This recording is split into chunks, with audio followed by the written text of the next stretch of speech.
Support for Carolina Business Review provided by Grant Thornton, an international accounting, tax, and business advisory organization dedicated to serving middle-market companies.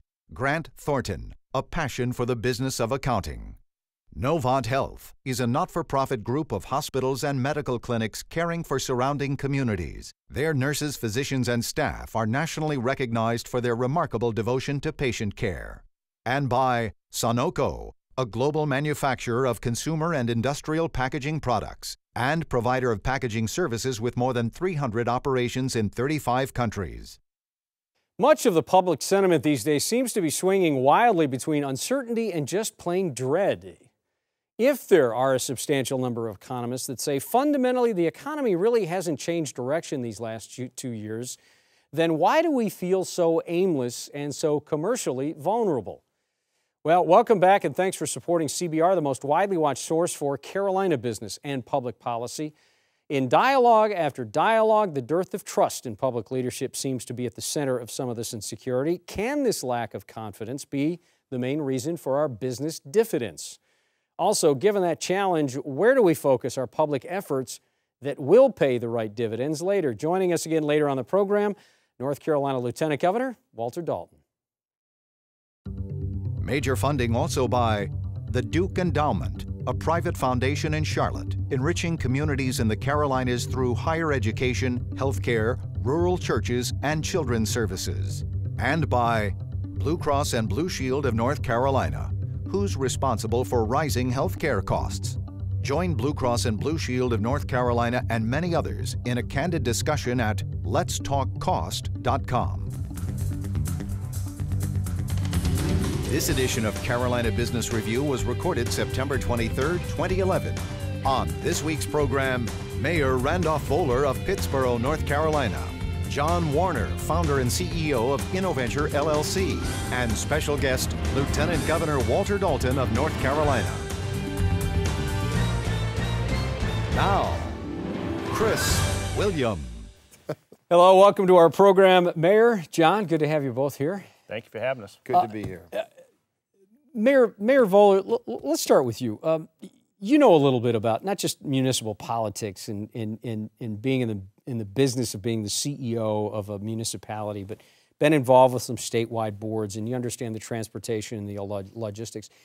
How do you make sure that a town like Pittsboro, or more rural, I'm not going to say rural, but more rural communities like Pittsboro, don't end up getting left out on whatever a new DOT model looks like, or a streamlined logistics plan for North Carolina? How do you make sure that you're in the mix? Well, the first and simplest way to answer that question is be involved, be at the table. So a lot of communities sometimes elect officials that think of leadership as a part-time job. When you run for office and you get involved and you want to lead your community, it's a full-time commitment. You're out there representing your community and your county, your region, and you need to show up at the meetings and you need to voice the concerns for your town and your people. So, I mean, Pittsboro is a county seat, the third oldest town in the state. Mm-hmm. We're a small community, and it's unusual for a mayor of a small community to chair a 4-county rural planning organization. Usually that's chaired by county commissioners, the chair of a county commissioner. But I got involved, I dug in, I paid my dues, and they've elected me chair 4 straight years. But part of it is being there and advocating. I mean, if you don't show up at the meetings, your town will be left behind. How do you, good point. Do you find that, well, it's not a fair question. Let me get to the heart of this. Where is the current dialogue going on now, given what the budget looks like in North Carolina, and it has recovered to some degree? But how viable, how realistic is it that North Carolina is going to have a different logistics, different transportation plan, one that they can actually sell to the citizens of North Carolina? Well, that's an excellent question, because at the rural planning level, where you have a number of communities around the state that are aggregated like this with populations of over 50,000 and more that deal with the areas outside of the metropolitan areas, there is a disconnect about what transportation is. I mean, in the old days, it was going back to Governor Scott was paving roads down to these little areas in order to get product to market. But as transportation's become more multimodal, as you need to move product from east to west and north south, that you have strategic highways or rail corridors or air corridors, you can't really think of yourself as separated from that. And of course, on the localized level, there's pedestrian, there's bike lanes, there's transit.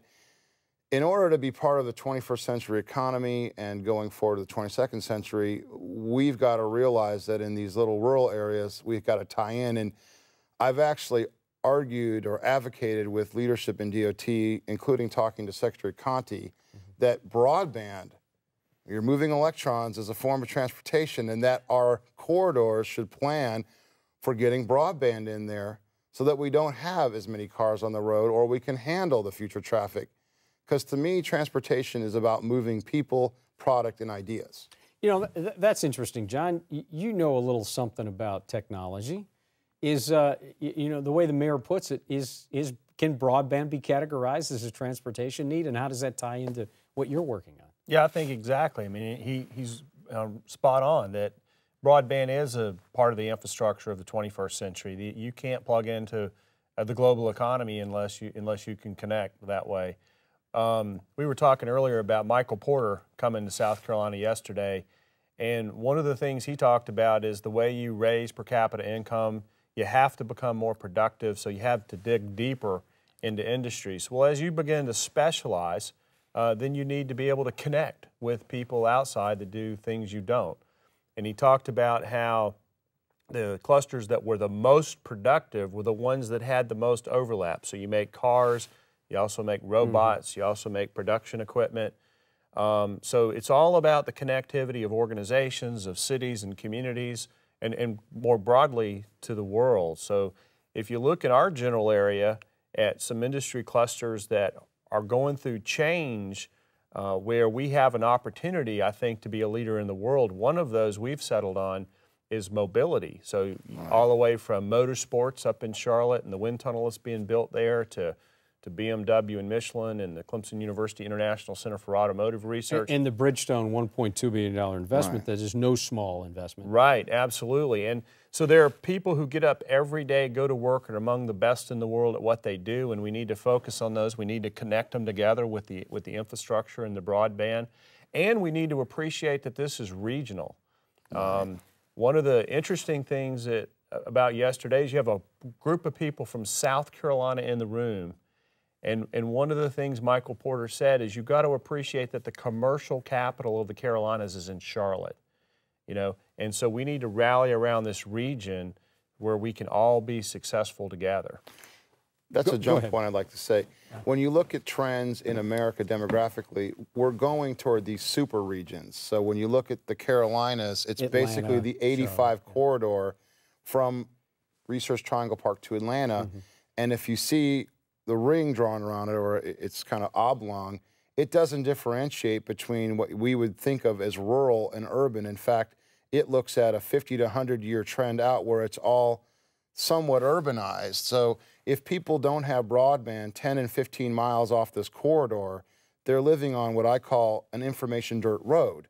And if they have metal shops or farms or other things where the equipment needs a download, you can't get a floppy disk anymore. You have to upload or download from the internet with broadband. And so the trend is that direction, like my colleague here says, and we can't fight against that. We have to actually embrace it and understand it and think regionally and think in regions much bigger than we're used to. And John, I want to get a quick plug-in for InnoMobility. Tell me, and just very briefly, tell me when and why. It's October 18th, 19th. It'll be in Greenville, South Carolina. And we have an opportunity to be a leader in the world in the transformation of mobility. So we want to combine all these assets in the region and begin to attract people from around the world so that when you think about new business opportunities related to mobility, you have to think about the Carolinas because, you know, we're thought leaders in how this is occurring. Okay, and we want to keep talking about transportation, infrastructure, logistics, and we will with our guest in just a moment. Before we do that, next week on our program, you know, one of the cluster industries that Michael Porter talked about, and not just his report to South Carolina, is this whole idea of energy. Charlotte says that energy and this energy business will supplant and exceed what banking was in Charlotte. We will see. The energy cluster discussion next week includes Wayne Wilkins from Energy United, Bill Mahoney from South Carolina Research Authority is back on the program. Johan Ensland is the new chief at UNC Charlotte's Epic Center, and Jeffrey Mayfield, once again from Shaw Group, will be with us. If North Carolina's lieutenant governor has his way, then infrastructure, logistics, and the efficiency around it is the way out of the state's fiscal morass. How does he sell that to citizens who are politics weary and fiscally fatigued? Well, joining us again is the Tar Heel State Lieutenant Governor, Walter Dalton. Governor, welcome to the program, by the way. Thank you, Chris. It's good to be with you. Thank you. And you've heard the dialogue up until now. Governor, how do you take what Mayor Voller and John have been speaking about?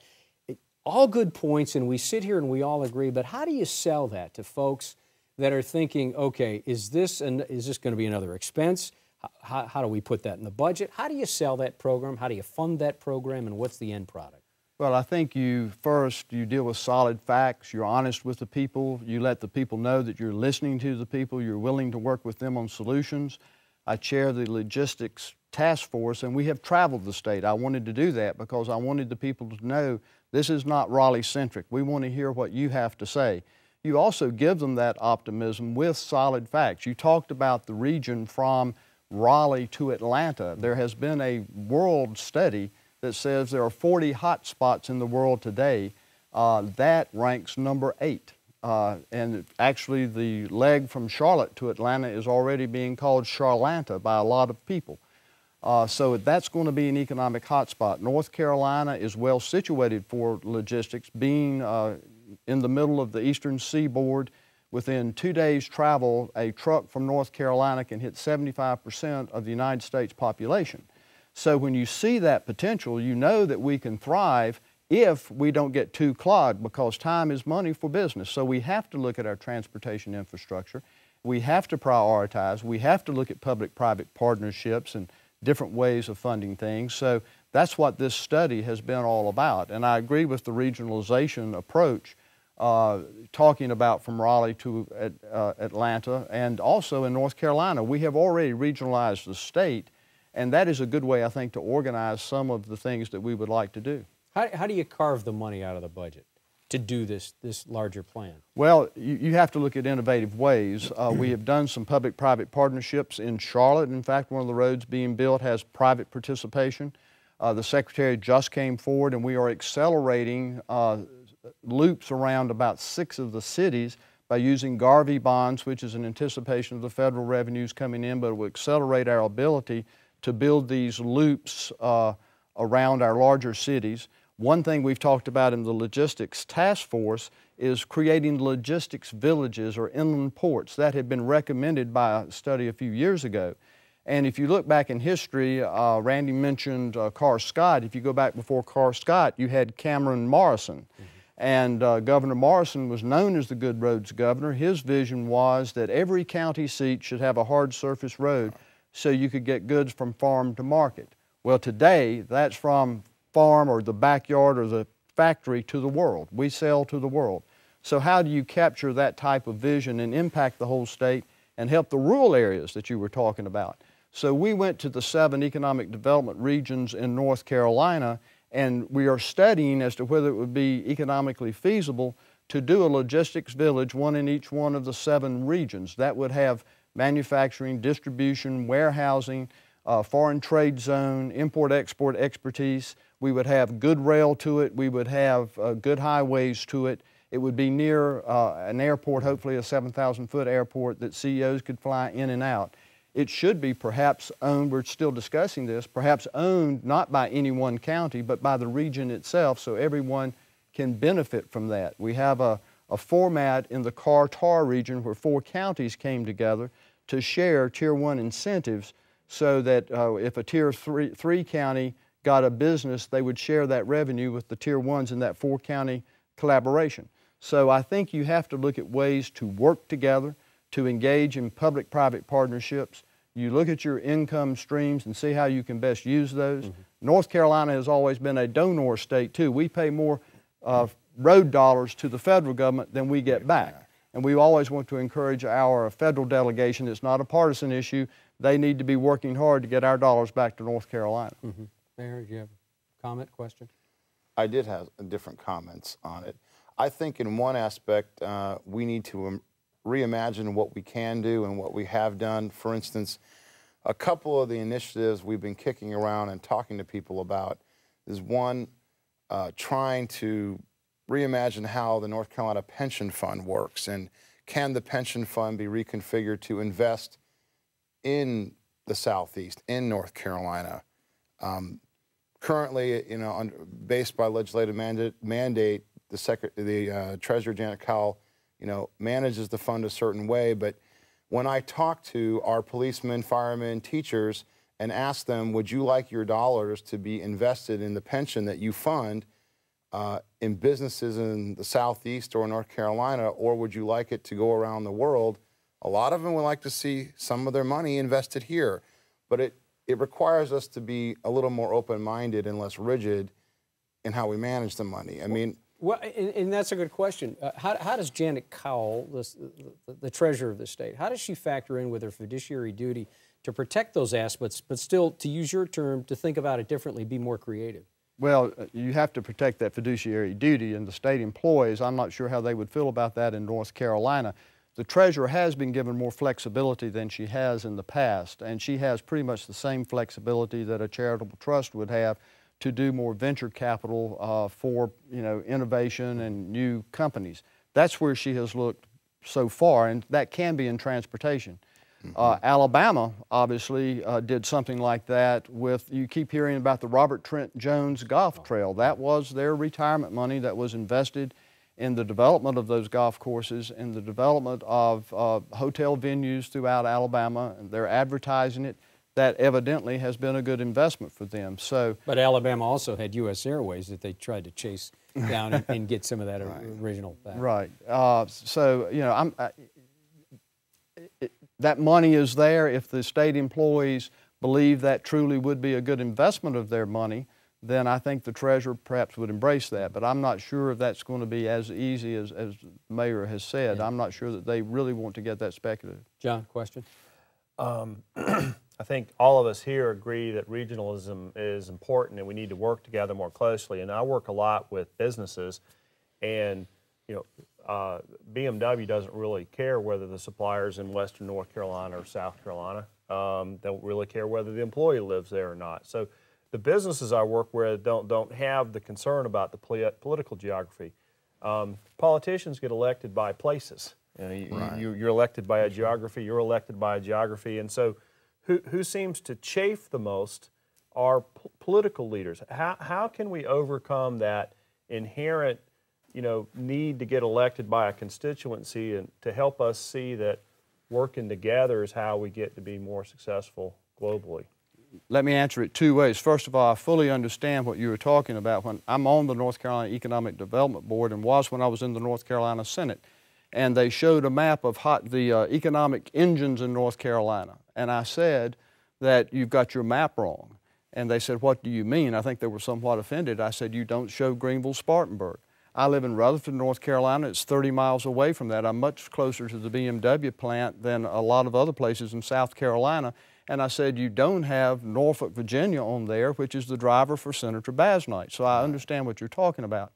To give you an idea, it's a totally different arena, but this past session proposed legislation in Northeast, well, not really Northeast, but it's going to be used in Northeast, to propose a regional early college. An early college is a 5-year program. You enter the 9th grade, you get a 2-year college degree. You don't have to go into that, but what we tried to do is to get a structure where small counties in Northeast North Carolina could look at that and say, this is an excellent program because NC State's going to drive the curriculum. Our students should have that opportunity. And we had public participation from school board members.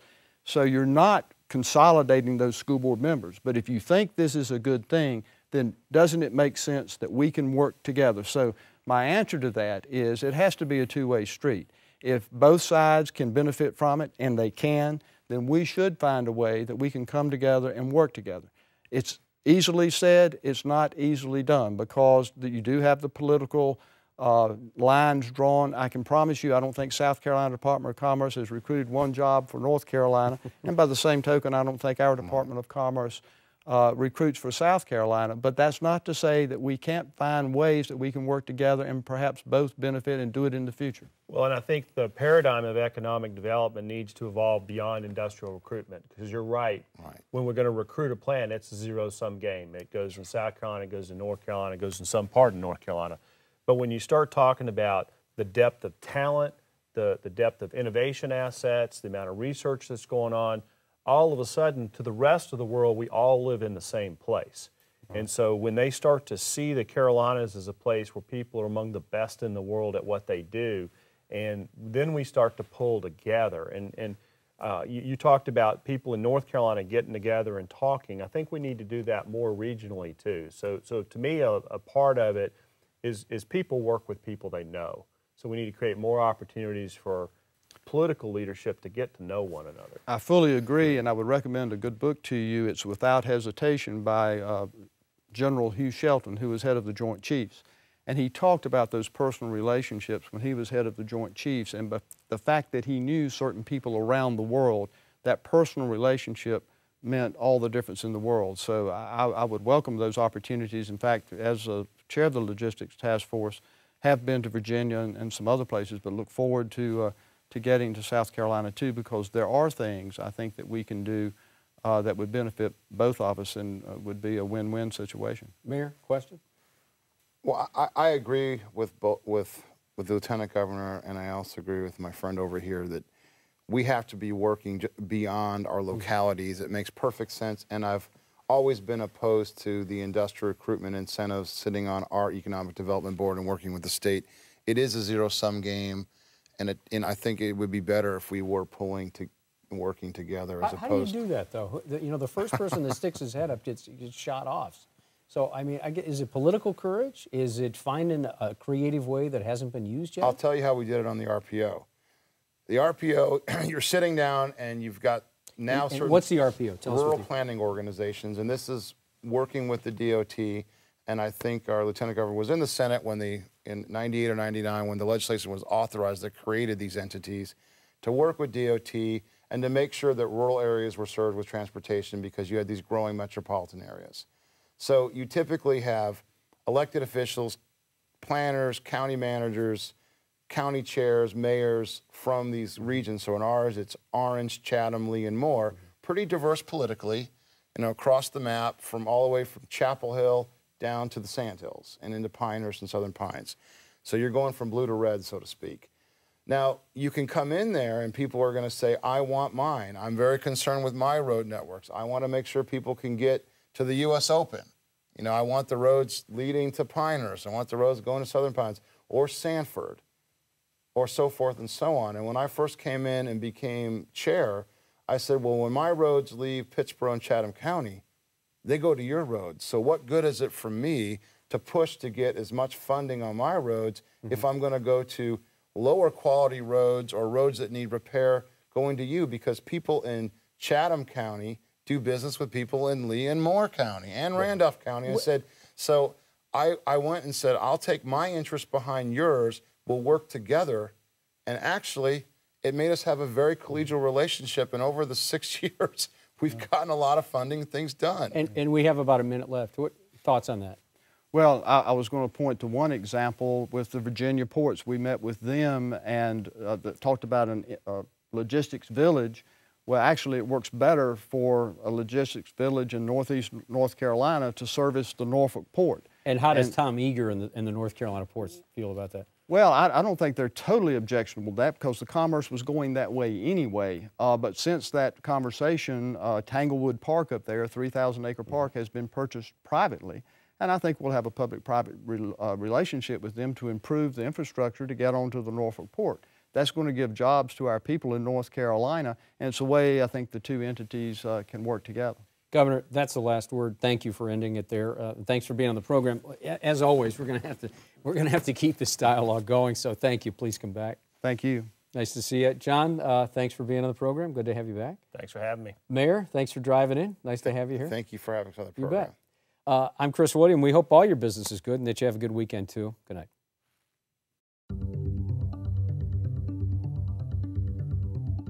Major funding for Carolina Business Review was provided by the Duke Endowment, a private foundation in Charlotte, enriching communities in the Carolinas through higher education, healthcare, rural churches, and children's services. And by Blue Cross and Blue Shield of North Carolina, who's responsible for rising healthcare costs.